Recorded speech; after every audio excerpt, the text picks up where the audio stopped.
Hello everyone, how are you doing? This is MD Tech here with another quick tutorial. In today's tutorial, I'm going to show you guys how to schedule an automatic shutdown on your Windows 10 computer using the command line window.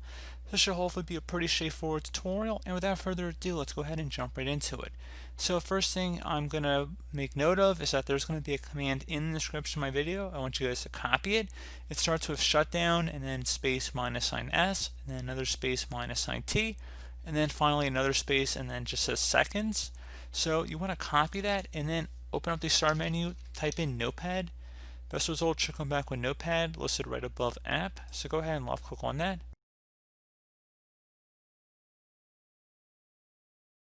So now Notepad's open. I'm going to just paste this command like I said that I'm going to have in the description of the video. You want to just copy it and then just paste it into the Notepad file here. So again, shutdown space minus sign S space minus sign T and then seconds.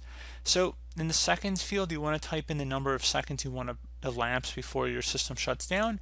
So you want to just delete the seconds. It's a placeholder, and just type in how many seconds. Remember, 60 seconds are in a minute.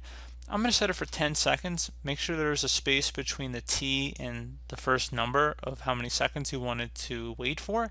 And remember, it's got to be a numerical value here.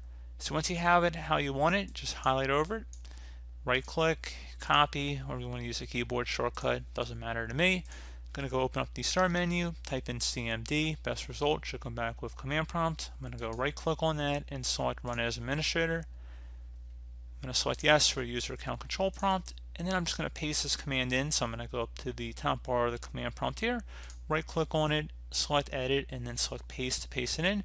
It's going to automatically shut down in about 10 seconds. You will have a warning though if you have any open programs or unsaved files, so I'm just going to close out of that. But your system will shut down, and that's about it. So as always, thank you guys for watching this brief tutorial. Do hope I was able to help you out, and I do look forward to catching you all in the next tutorial. Goodbye.